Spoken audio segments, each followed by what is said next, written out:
Chapter 12 of Northanger Abbey by Jane Austen. "Miss Allen," said Catherine the next morning, "will there be any harm in my calling on Miss Tilney today? I shall not be easy till I have explained everything." "Go, by all means, my dear, only put on a white gown. Miss Tilney always wears white." Catherine cheerfully complied, and being properly equipped, was more impatient than ever to be at the pump-room, that she might inform herself of General Tilney's lodgings. For though she believed they were in Milsom Street, she was not certain of the address, and Miss Allen's wavering convictions only made it more doubtful. To Milsom Street she was directed, and having made herself perfect in the number, hastened away with eager steps and a beating heart to pay her visit, explain her conduct, and be forgiven, tripping lightly through the churchyard and resolutely turning away her eyes that she might not be obliged to see her beloved Isabella and her dear family, who, she had reason to believe, were in a shop hard by. She reached the house without any impediment, looked at the number, knocked at the door, and inquired for Miss Tilney. The man believed Miss Tilney to be at home, but she was not quite sure. Would she be pleased to send up her name? She gave her card. In a few minutes the servant returned, and with a look which did not quite confirm his words, said he had been mistaken, for that Miss Tilney was walked out. Catherine, with a blush of mortification, left the house. She felt almost persuaded that Miss Tilney was at home, and too much offended to admit her, and, as she retired down the street, could not withhold one glance at the drawing-room windows in expectation of seeing her there, but no one appeared at them. At the bottom of this street, however, she looked back again, and then, not at the window, but issuing from the door, she saw Miss Tilney herself. She was followed by a gentleman whom Catherine believed to be her father, and they turned up towards Edgar's buildings. Catherine, in deep mortification, proceeded on her way. She could almost be angry herself at such angry incivility, but she checked the resentful sensation, and remembered her own ignorance. She knew not how such offences as hers might be classed by the laws of worldly politeness, to what degree of unforgivingness it might with propriety lead, nor to what rigours of rudeness in return it might justly make her amenable. Dejected and humbled, she had even some thoughts of not going with the others to the theatre that night. But it must be confessed that they were not of long continuance, for she soon recollected in the first place that she was without any excuse for staying at home, and, in the second, that it was a play she wanted very much to see. To the theatre accordingly they all went. No Tilneys appeared to plague or please her. She feared that, amongst the many perfections of the family, a fondness for plays was not to be ranked. But perhaps it was because they were habituated to the finer performances of the London stage, which she knew on Isabella's authority rendered everything else of the kind quite horrid. She was not deceived in her own expectation of pleasure. The comedy so well suspended her care that no one, observing her during the first 4 acts, would have supposed she had any wretchedness about her. On the beginning of the 5th, however, the sudden view of Mr. Henry Tilney and his father joining a party in the opposite box recalled her to anxiety and distress. The stage could no longer excite genuine merriment, no longer keep her whole attention. Every other look upon an average was directed towards the opposite box, and for the space of 2 entire scenes did she thus watch Henry Tilney without being once able to catch his eye. No longer could he be suspected of indifference for a play. His notice was never withdrawn from the stage during 2 whole scenes. At length, however, he did look towards her, and he bowed. But such a bow! No smile, no continued observance attended it. His eyes were immediately returned to their former direction. Catherine was restlessly miserable. She could almost have run round the box in which he sat and forced him to hear her explanation.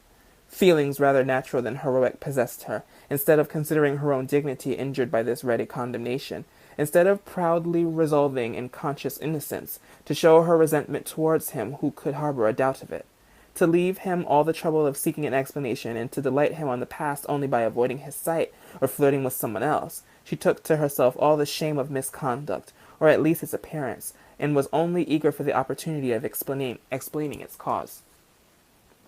The play concluded, the curtain fell. Henry Tilney was no longer to be seen where he had hitherto sat, but his father remained, and perhaps he might be now coming round to their box. She was right. In a few minutes he appeared, and making his way through the then thinning rows, spoke with like calm politeness to Mrs. Allen and her friend. Not with such calmness was he answered by the latter. Oh, Mr. Tilney, I have been quite wild to speak to you and make my apologies. You must have been thought me so rude, but indeed it was not my fault, was it, Mrs. Allen? Did not they tell me that Mr. Tilney and his sister were gone in a phaeton together? And then what could I do? But I had 10,000 times rather have been with you, and now had I not, Mrs. Allen. My dear, you tumble my gown, was Mrs. Allen's reply. Her assurance, however, standing sole as it did, was not thrown away. It brought a more cordial, more natural smile into his countenance, and he replied in a tone which retained only a little affected reserve. We were much obliged to you at any rate for wishing us pleasant walk after our passing you in Argyle Street. You were so kind as to look back on purpose. But indeed I did not wish you a pleasant walk. I never thought of such a thing. But I begged Mr. Thorpe so earnestly to stop. I called out to him as soon as ever I saw you. Now, Mrs. Allen did not— Oh, you were not there. But indeed I did, and if Mr. Thorpe would have only stopped, I would have jumped out and ran after you. Is there a Henry in the world who could be insensible to such a declaration? Henry Tilney at least was not. With a yet sweeter smile, he said everything that need be said of his sister's concern, regret, and dependence on Catherine's honour. Oh, do not say Miss Tilney was not angry, cried Catherine, because I know she was, for she would not see me this morning when I called. I saw her walk out of the house the next minute after my leaving it. I was hurt because I was not affronted. Perhaps you do not know I had been there. I was not within at the time, but I heard of it from Eleanor, and she said she had been wishing ever since to see you, to explain the reason of such incivility, but perhaps I can do it well. It was nothing more than that my father, they were preparing to walk out, and he had been hurried after a time, and not caring to put it off, made a point of her being denied. That was all, I do assure you. She was very much vexed, and meant to make her apology as soon as possible. Catherine's mind was greatly eased by this information.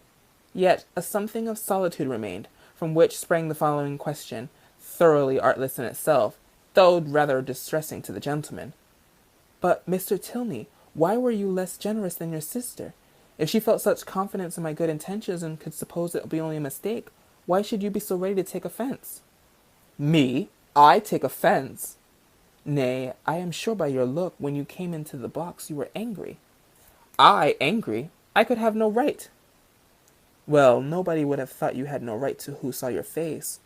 He replied by asking her to make room for him, and talking of the play. He remained with them some time, and was only too agreeable for Catherine to be contented when he went away. Before they parted, however, it was agreed that the projected walk should be taken as soon as possible, and, setting aside the misery of his quitting their box, she was, upon the whole, left one of the happiest creatures in the world.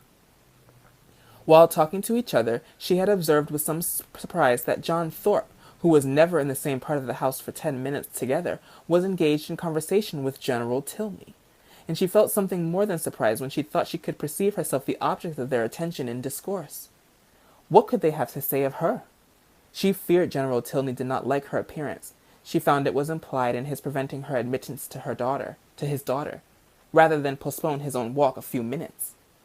How came Mr. Thorpe to know your father? Was her anxious inquiry, as she pointed them out to her companion. He knew nothing about it, but his father, like every military man, had a very large acquaintance. When the entertainment was over, Thorpe came to assist them in getting out. Catherine was the immediate object of his gallantry, and while they waited in the lobby for a chair, he prevented the inquiry which had travelled from her heart almost to the tip of her tongue, by asking in a consequential manner whether she had seen him talking with General Tilney. He is a fine old fellow, upon my soul, stout, active, looks as young as his son. I have a great regard for him, I assure you, a gentleman-like, good sort of fellow as ever lived. But how came you to know him? Know him? There are few people much about town that I do not know. I have met him forever at the Bedford, and I know his face again today the moment he came into the billiard-room. One of the best players we have, by the by, and we had a little touch together, though I am almost afraid of him at first. The odds were 5-4 against me, and if I had not made one of the cleanest strokes that perhaps ever was made in the world, I took his ball exactly. But I could not make you understand it without a table, however. I did beat him. A very fine fellow, as rich as a Jew. I should like to dine with him. I dare say he gives famous dinners. But what would you think of us? What did you think we had been talking of? You, yes, by heavens, and the General thinks you the finest girl in Bath. Oh, nonsense! How can you say so? And what do you think I said? Lowering his voice. Well done, General, said I. I am quite of your mind.